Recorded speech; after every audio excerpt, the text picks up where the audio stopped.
ሰላም ጤና ይስጥልን። በመላው ዓለም የምትገኙ የተወደዳችሁ የሮሃ ቲቪ ተከታታዮች የህዳር 22 2018 ዓ.ም የምሽት ዜናዎችን ይዘንላችሁ ቀርበናል። የአራቱ ጉባኤያት መምህር መላከ ገነት አምደ ብርሃን የኔታ ይባቤ በላይ ማረፋቸው ተሰምተዋል። ፋኖና ከአገዛዙ ጦር ጋር በተለያዩ ግንባሮች የሚያደርጋቸው ውጊያዎች ሲቀጥሉ የፋኖ አመራሮቹ የአንድነት ውይይትም አነጋጋሪ ሆኗል። ዝርዝር ጉዳዮችን ይዘናል። የብልጽግናው አገዛዝ በጀት ከከለከላቸው 2 ወር እንደሞላው የገለጹት ጀነራል ታደሰ ወረደ በግልጽና በስውር ጥቃት እየተፈጸመብን ነው ብለዋል። ኤርትራና ሱዳን ቀጠናውን ለማረጋጋት አብረን እንሰራለን ሲሉ ገልጸዋል። ከ40 ሚሊዮን በላይ ሰዎች በደማቸው ውስጥ የኤችአይቪ ቫይረስ እንደሚገኝ ተገልጿል። ውድ አድማጭ ተመልካቾቻችን አብራችሁ ልትቆዩ ከፈቀዳችሁ እነዚህ መረጃዎች በዝርዝር የምናሰማችሁ ይሆናል። የሮሃ ቲቪ ወቅታዊና ሀቀኛ መረጃዎች እንዲደርሷችሁ ቻናሉን ሰብስክራይብ፣ ላይክ እና ሼር በማድረግ አሁኑኑ ቤተሰብ ይሁኑ።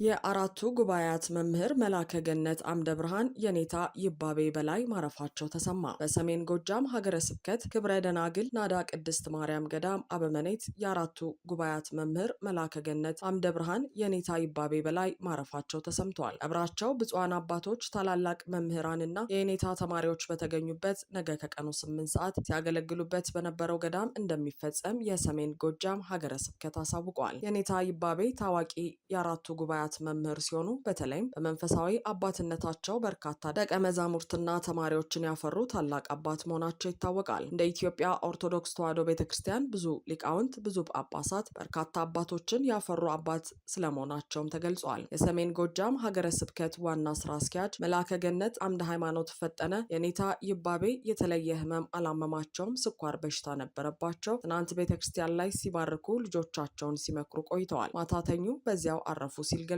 የብልጽግናው አገዛዝ ከዚህ ቀደም ለህዝባቸው ድምጽ በመሆናቸው የህዝቡን ሰቆቃ በማጋለጣቸው የአገዛዙን ግፍ በማውገዛቸው ለእስርና እንግልት ተዳርገው እንደነበር ይታወቃል። በወቅቱ ቤተክርስቲያኗ የሚጠበቅባትን ኃላፊነት ባለመወጣቷም ወቀሳ ስታስተናግድ ነበር። ፋኖና ከአገዛዙ ጦር ጋር በተለያዩ ግንባሮች የሚያደርጋቸው ውጊያዎች ሲቀጥሉ የፋኖ አመራሮቹ የአንድነት ውይይትም አነጋጋሪ ሆኗል። በላስታ ወረዳ ከታዳጊዋ ብልባላ ከተማ በቅርብ ርቀት በሚገኙ አካባቢዎች ላይ በተደረገ ውጊያ ፋኖ ድል መቀናጀቱ ታውቋል። ከብልባላ ጊዮርጊስ በቅርብ ርቀት ልዩ ስማቸው ዳቢያና አሞራ ደብር ተብለው በሚጠሩ አካባቢዎች ላይ ፋኖ በወሰደው የጸረ ማጥቃት እርምጃ 8 የአገዛዙ ወታደሮች ሲገደሉ 17 ወታደሮች ደግሞ ክፉኛ መቁሰላቸው ተረጋግጧል። በዘመቻ አባናደው ሙሉ በሙሉ ተደምስሰው በቅርቡ እንደ አዲስ የተዋቀሩት የ12ኛና 65ኛ ክፍለ ጦሮች በዙ 23 እና በሞርተር በቢኤም እና በሌሎች ሜካናይዝድ መሳሪያዎች ታግዘው ከብልባላ በቅርብ ርቀት ልዩ ስማቸው ዳቢያና አሞራ ደብር ተብለው በሚጠሩ አካባቢዎች ላይ ማጥቃት ከፍተው የነበረ ቢሆንም ነገር ግን ከወደ ፋኖ የተከፈተባቸውን የጸረ ማጥቃት ውጊያን መቋቋም አቅቷቸው ከባድ ኪሳራን ተከናንበው መሸሻቸው ታውቋል። በአፋብሃ ምስራቅ አማራ ቀጠና ምኒልክ እዝ ላስታ ጀነራል አሳምነው ጽጌ ኮርስር የምትገኘው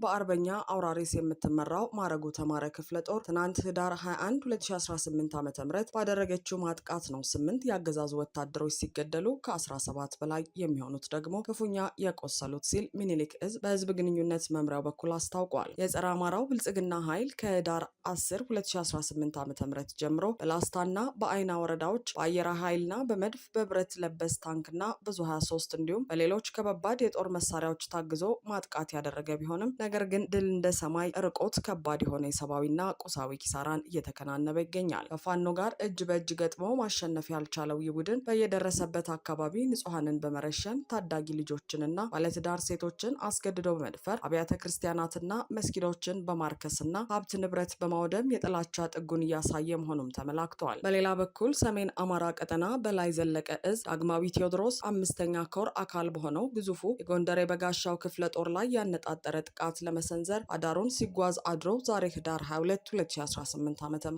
ቀጠናው ላይ ተመቷል። ሰሞኑን በፋኖ ስም የአማራ ህዝብን ሲዘርፍና ሲያዘርፍ ቆይቶ ምረሽ የገባው አብነት አለምነህ እና ግብረ አበሮቹ መሪነት በአራት አቅጣጫ ማለትም በጎንደር ከጠዳ ከማክሰኝትና ከደጎማ ከተሞች በማሰባሰብ ወደ ጎንደር የበጋሻው ቀጠና የገባው የአገዛዙ ቅልብ ሰራዊት ዳዋ ዳሞት ምንዝሮና ቡርቧክስ ላይ ተመቶና ተዋርዶ ተመልሷል። ከጠዋቱ 2 ሰዓት ጀምሮ እስከ ቀኑ 9 ሰዓት በተደረገ በተደረገው አውደ ውጊያ ፋሲለደስ፣ ቃኘውና ጎንደር ብርጌድ የተሳተፉ ሲሆን በኦፕሬሽኑ ከ12 በላይ የአገዛዙ ኃይል ላይመለስ ሲሸኝ ከ17 በላይ የሚሆኑት ደግሞ ክፉኛ ቆስለዋል። ለከሃዲዎችና ለዘራፊዎች የሚብረከረቅ ቁመና የለንም ያሉት ጎንደር የበጋሻዎች ከፍተኛ ተጋድሎ እያደረጉ ጠላትን ከበባ ውስጥ አስገብተው ባለበት እንዲቆም አስገድደውታል። አጼ ኢያሱ ክፍለ ጦር ላይ ጥቃት ለመፈጸም የመጣው የአብይ ወንበር አስጠባቂ ሰራዊት ክፉኛ መመታቱ ታውቋል። ህዳር 21 2018 ዓ.ም ከአዲስ ዘመን በመነሳት ወደ አምቦ ሜዳ ታዳጊ ከተማ በትናንትናው ዕለት በመግባት ከንጋቱ 10 ሰዓት ተኩል ጀምሮ የአጼ ኢያሱ ክፍለ ጦር አባላት ወደሚገኙበት ካምፕ ልዩ ስሙ ሻሞ መድኃኔዓለም ተብሎ ወደሚጠራው ቀጠና በመጠጋት ከበባ ለማድረግ የሞከረ ሲሆን ያሰበውን እቅድ ግን ሊያሳካ አልቻለም። አገዛዙ ጥቃት ለመፈጸም ከፍተኛ ቁጥር ያለው ኃይሉን የተጠቀመ ቢሆንም ለመደምሰስ አቅደውበት የመጡበትን የፋኖ ኃይልን ግን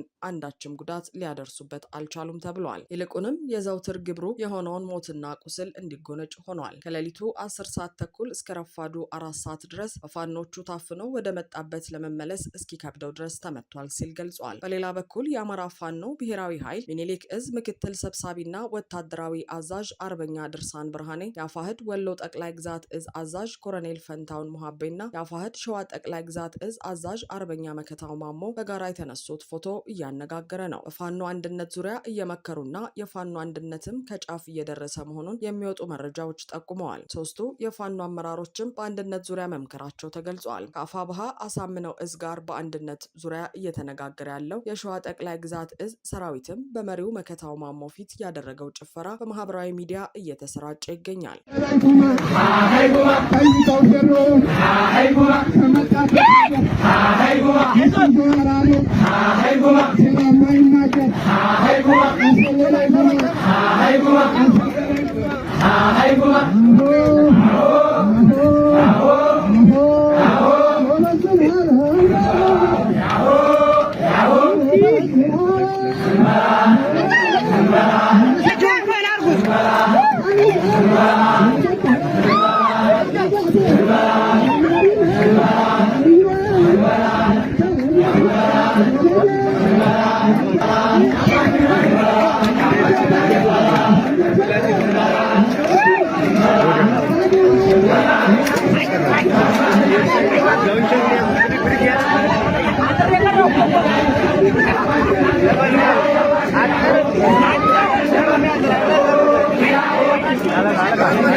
የብልጽግናው አገዛዝ በጀት ከከለከላቸው 2 ወር እንደሞላው የገለጹት ጀኔራል ታደሰ ወረደ በግልጽና በስውር ጥቃት እየተፈጸመብን ነው አሉ። የትግራይ ጊዜያዊ አስተዳደር ፕሬዝዳንት ሌተናል ጀኔራል ታደሰ ወረደ የፌዴራል በጀት መዘግየት አስተዳደሩ ለመንግስት ሰራተኞች ክፍያ መክፈልና መሰረታዊ አገልግሎቶችን ማስቀጠል እንዳይችል እክል መፍጠሩን ገልጸው ይህም ከፕሪቶሪያው ስምምነት በኋላ ያለው የክልሉ ሰላም እንዲዳከም እያደረገ መሆኑን ገልጸዋል። የጊዜያዊ አስተዳደሩ ፕሬዝዳንት ታደሰ ወረደ ትናንት እሁድ ዕለት በአክሱም ጽዮን ክብረ በዓል በሚከበርበት ወቅት በተካሄደ ህዝባዊ ስብሰባ ላይ ንግግር ባደረጉበት ወቅት አስተዳደሩ ወደ ጦርነት ዳግም ላለመመለስ ከፍተኛ ጥረት በሚያደርግበት ወቅት የፌዴራል የበጀት ዝውውር መዘግየት የነበረውን ጫና እንዳባባሰው ገልጸዋል። ባለፉት 2 ወራት የበጀት ድጎማው ለትግራይ ክልል እንዳልተላከ የገለጹት ፕሬዝዳንቱ የበጀት መቆራረጥ የጊዜያዊ አስተዳደሩን ስራ አፈጻጸምና በሺዎች የሚቆጠሩ ደሞዝተኛ ሰራተኞችን ኑሮ እያናጋ መሆኑን አስገንዝበዋል። ትግራይ የውስጥ ችግሮቿን በሰላማዊ መንገድ ከመፍታት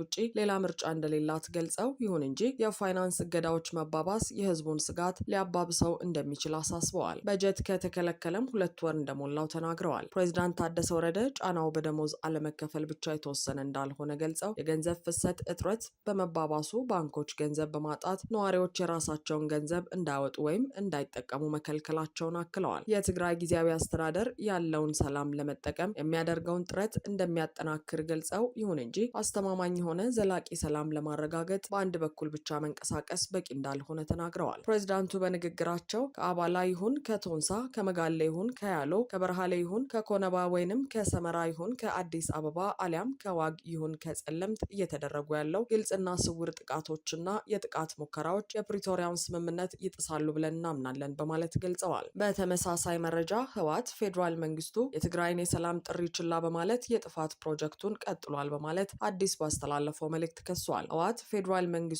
የመንግስት ሰራተኞችን ደሞዝና ነዳጅ በመከልከል የትግራይን ኢኮኖሚ ለማዳከምና ሰብአዊ ቀውስ ለመፍጠር እየሰራና ከሃዲ ካለው ቡድን ጋር በመተባበር ትግራይን የረብሻ ማዕከል ለማድረግ እየጣረ ይገኛል በማለትም ወቅሷል። ሆኖም የጥፋት ኃይሎች እቅድ የትግራይን ህዝብና ስትራቴጂካዊ አቅሞች በማንቀሳቀስ እንደሚከሽፍ ምንም ጥርጥር እንደሌለው ህወሓት ገልጿል። ህወሓት በትግራይ ህዝብ ላይ የታወጀው የዘር ማጥፋት ዘመቻ በፕሪቶሪያው የግጭት ማቆም ስምምነት በኋላም እንደቀጠለ ይገኛል ብሏል።